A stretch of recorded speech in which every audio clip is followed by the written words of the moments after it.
Welcome to Marin Poets Live.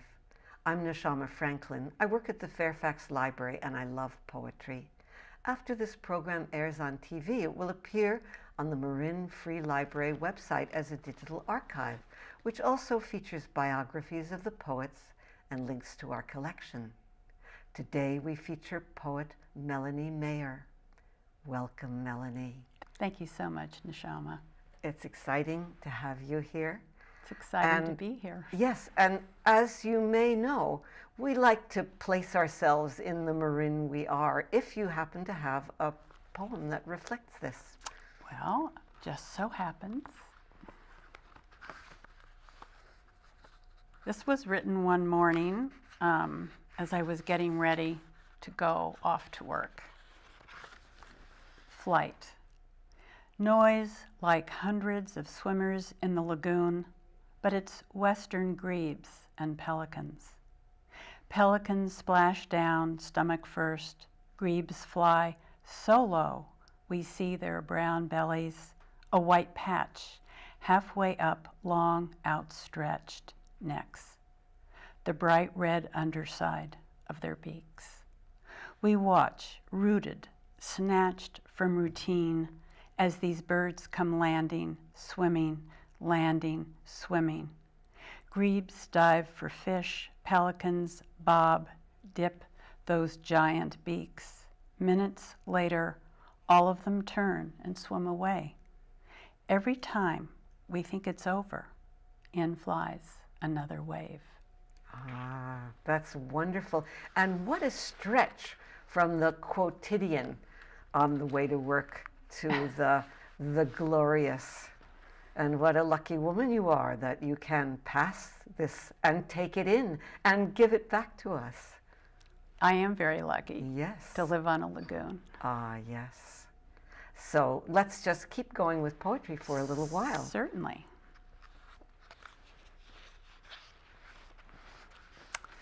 I do often write about my childhood, and this is one of those poems. Swimming lessons in my size 8 ladybug bathing suit, puckered with hand stitching the day I think I may drown. One Wednesday afternoon, I learned to glide at the bottom of the Marine's memorial pool. Class over, the shallow end full of yelling and splashing. I silently swim along the bottom. There are a few older boys above me. At first we move back and forth together, but then I try to surface. A boy blocks my way. I swim faster, so does he. I sweep my arms upward. I propel my arms hard, then harder. Panic, I kick him hard, then harder. Find a soft spot. He moves away. I surface, breathe, then I'm grinning. Later I learn that kind of exhausted, no-account happiness comes from saving a life.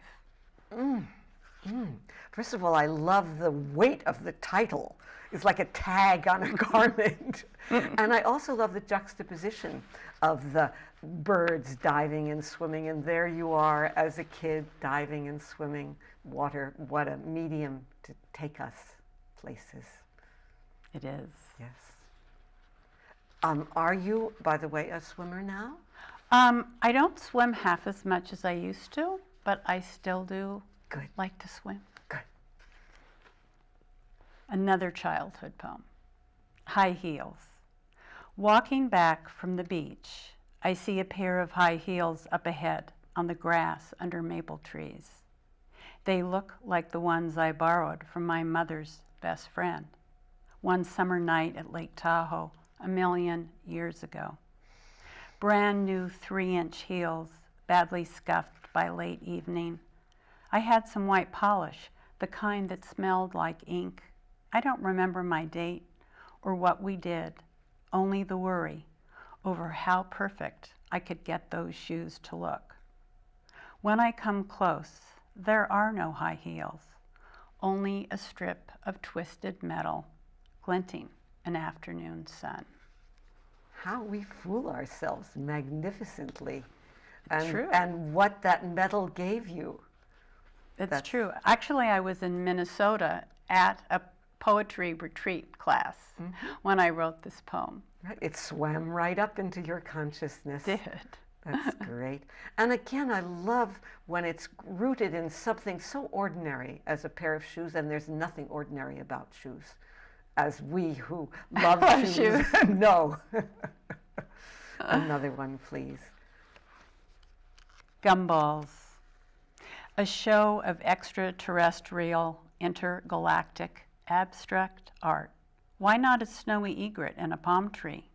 Or the image of Richard Shelton riding a large horse out of a small bar in Bisbee? Is the print of an empty mind like the print of a whale, long, flat, smooth? There's an age process photo tacked up in La Paz. Sarah Bushland, missing since 1996. The priest's mother doesn't know what day it is, where she is, who you are, but still plays damn good bridge. Dear Mommy speaks to her dead husband too. Polar bears aren't really white, fur like plastic, only hollow tubes reflecting light. And the San Pedro River can't be saved. On the main street of Bisbee, a man collects money in a hat. They say he spends half the year in Aspen. Beside him lies his black dog, and on the dog's back lies a cat, and on the cat's back a white rat. What do you make of all that? Well, my response is, at first when you started the poem, it's what do I make of all that? Where is she and what is she doing? And what I doped out is that these were images that were evoking things in you like a panorama of the inside of your head. And so it was really fascinating. I mean, oh, good. Okay. I was actually on a trip to Bisbee with Richard Shelton, and that's what prompted this poem. Yes, yes. These are like treasure boxes. Let's keep opening them. I don't remember how I got to this poem, but it's one of my favorites. Fresh cream. A man sees dying stoneheads on Easter Island and something just around the corner. He wants connecting homes. Travels Chicago to San Francisco by walking through a door. Looks out his kitchen window, sees houses reflected on a lagoon, upside down and floating. He forgets things, but not a turquoise sky, its orange slashes, not his cock limp with painkillers, not the copulating male rats. Don't look at cheese scattered around them. He loves a bushy-tailed fox, imagines they eat white peaches in the south of France, hates raucous magpies in Aspen, hates the color of loss, hates the color of pain. Some days he wants to hide in a cave with that fox, wrapped in her fur, and discuss the meaning of love. He wonders about red leaves on maple trees, when trees beside them have blossoms, so puzzling on a winter day. He thinks of a day-old baby and writes, moon golden and swollen, rising above that hill, why would you give birth? Let your babies fall to earth. He wonders how you measure a good life, believes trivial detail important. We present ourselves to others with tiny behaviors, like the day he asks his student about the green tube in her bag, and she tells him to try it. So he squeezes some of that fresh cream into his hand.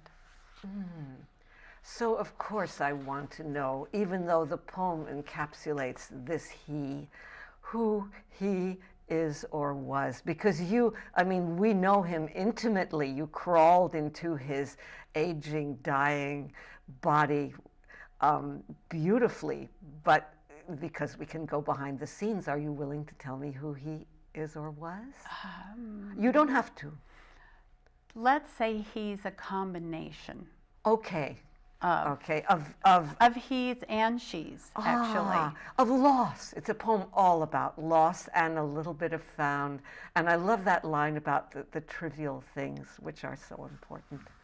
Thank you. I think they are. Yes, yes. And that makes poetry so accessible because we're surrounded by trivial things that then alchemize into stuff that helps us be in the world and be out of the world at the same time.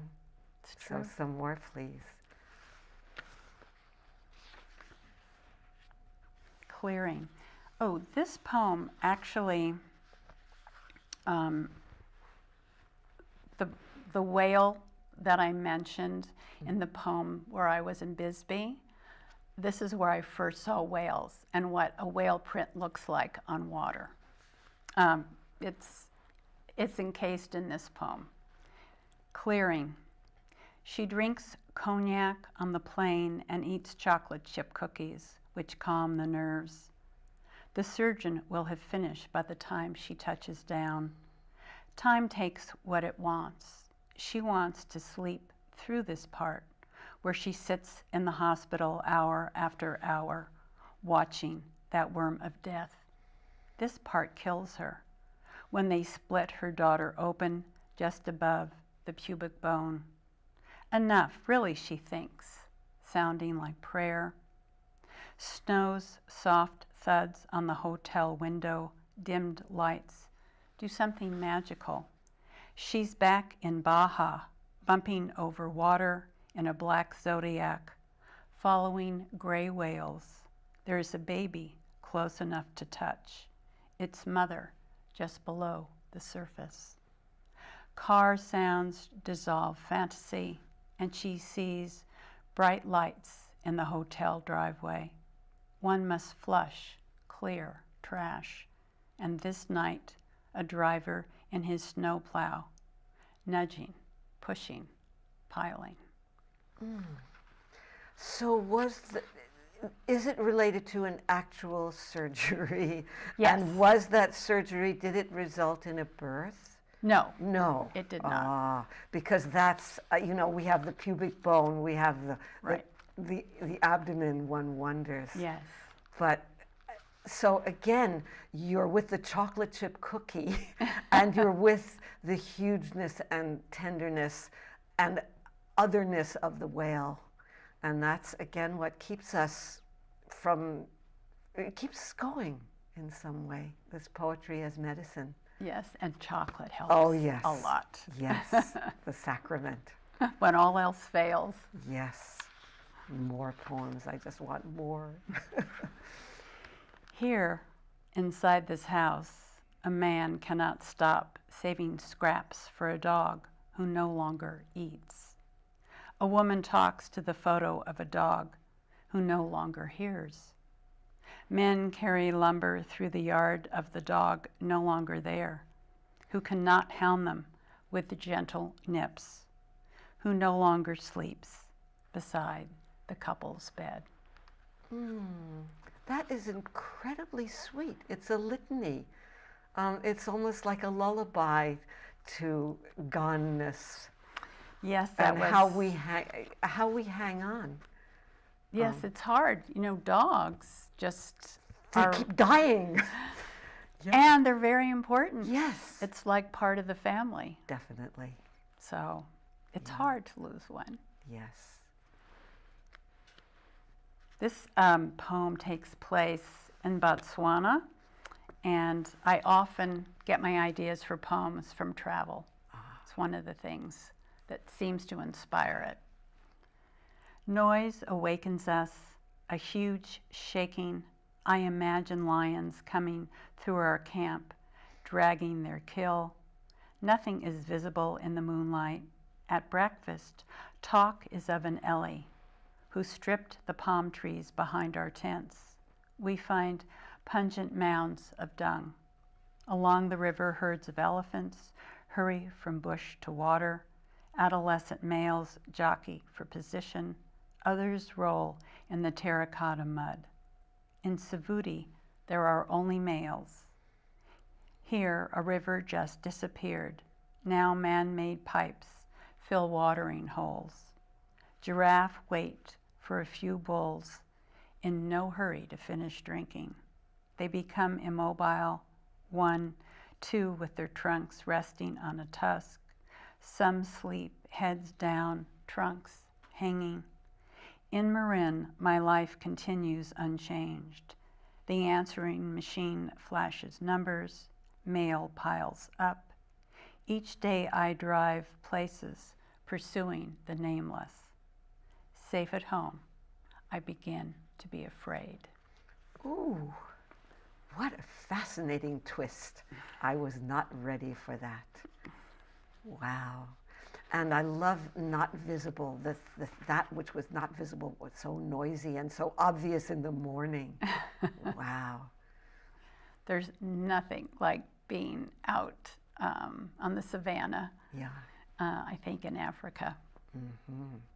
And actually that's when I started to write poetry. Ah. Was after that trip to Africa. Okay. It was just, it could not be contained Any longer. That's great. Statue. I want her from the first moment, motionless, nude, curled on her side, head folded into the bend of her arm. One round breast visible. A woman, I imagine, who pays no attention to detail, gives no thought to what others need. Her bronzed body shines, reminder of my fantasy. I ask the price and pay it. Claiming yourself, the beauty that really doesn't care what anybody thinks. That's amazing. That's glorious. Then I'm going to read 3 poems that happened during travel on a trip to Turkey. And I thought it might be fun to read them all together. Mm-hmm. We have about 9 minutes left, just so you know. Great. Okay. After visiting Rumi, our bus crosses the Anatolian plain, burned yellow. Here and there trees break monotony. In the distance, a small dark figure walks towards mountains, shrouded in cloud. I ache to follow him. The children sleep. Will these tears of mine never stop? My heart, since you left, is nothing. Morning on the Mediterranean. The boat leaves Kale. Our engines cut the quiet. Hills close by bone white, those distant, pure smoke. We pass an ancient sarcophagus, once landlocked, which seems to float on the water. The red flag of Turkey, moon and star, slaps a metal davit as we motor out to sea. The sun sticks to earth, then moves to take its place. They say Alexander sailed here. I picture him on a ship with his men, ready and dressed for battle, watching the same sun rise.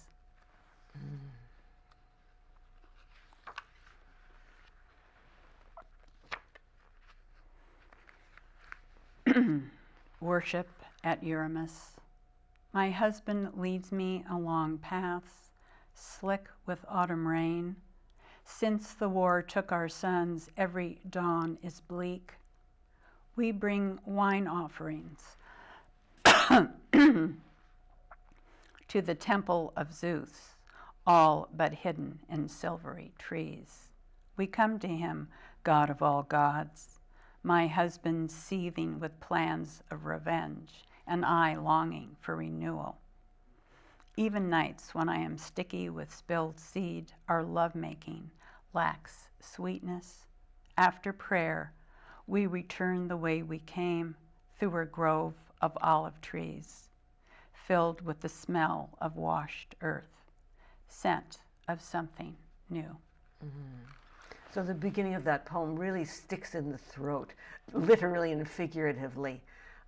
It was so, it's so sad. And there you were. I love the timelessness of it. The same sun, and linking right back to those who trod that earth. Actually, what prompted this particular poem was a trip into the ruins of a 2nd century temple to Zeus. Yes. A little bit more about leaving Rumi. So, I've always heard that there's just a vortex in that place where he was buried. Konya? Yes. And did you feel it? You must have felt something, because there you are undone. Yes, and I think that being in a bus moving across this burnt yellow plain, just the starkness and the nothingness of it. Yes, and he is so full, but this is where it sprang from. Yes. Kind of almost like the ground zero of the soul, you could say. That's a very nice way to put it. Wow. So we have some time. We'll have some more poems. Okay. Oh, this one's called Always an Elephant. Butterflies taste with their feet. One must love the flavor of grandson Jesse. It clings to his shirt while we explore a butterfly enclosure. Dajun Wang writes, dancing with a baby panda was the best time in my life. Sunny Lands takes you back to when the Annenbergs hosted every leader in the Western world. 400 acres, 200 for the estate, and 200 as a buffer from those outside. Pale moon like faded lace in the blue desert sky. Are we still us when our self leaves? A dear friend for 50 years, but not himself for some time, lies unconscious. Unthinking, I whisper, safe journey. Reality happens every moment, whether we're paying attention or not. Wild geese migrate in our sky. One flies by its shadow, caught in my dining room table. Early morning, on the gravel outside my office, a butterfly slowly flutters its wings. I look closely and see it's a curled leaf fallen from a nearby tree. Earphones I cannot wear hang inside the MRI tube. During banging breaks, I can hear Johnny Mathis, that soothing voice. On Mother's Day, my daughter and I argue, the result almost catastrophic. She lets words fly, flattens me. Good sense that comes with age calms me, and I decide to write a letter of apology telling her of my love. Mail it so she will have my feelings in her hand. Gloria Steinem turns 80 with no plan for the next stage, but says there's always an elephant to ride. Wow. Boy, were you speaking to me in that poem, but so much was packed into it. I got a little confused with the Annenbergs, I have to say. I don't have that association. So maybe to others who might not know about these Annenbergs, tell us where that came from. Oh, that actually, the Annenbergs had an estate in Palm Springs, and it's now a museum. And they had really every president, every head of state. They just entertained. The big glittery outside world. But I love the way you start with the deliciousness of the grandchild. That's really where the heart is. Yes, indeed. Right? It's not where the Annenbergs are swanning around. Yes, but they had to be in there. A short one to end. Certainly.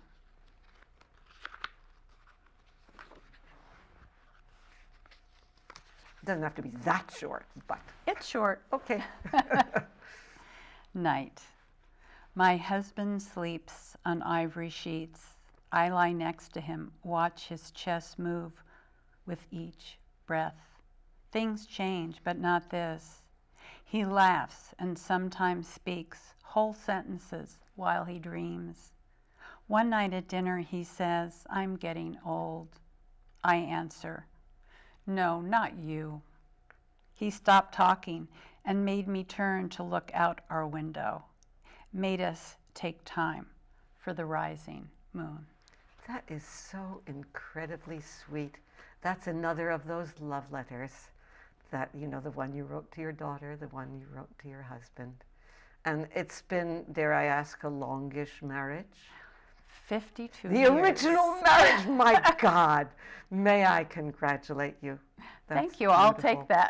that. Okay, okay. And did you indeed grow up in California? I did. I was born in San You're right. Francisco. California is all over the poems. Yes. So you've shared inside and out all kinds of glorious things. And I think right now we'll just end because it's been absolutely delightful. Melanie Maier, thank you so much. And thank you.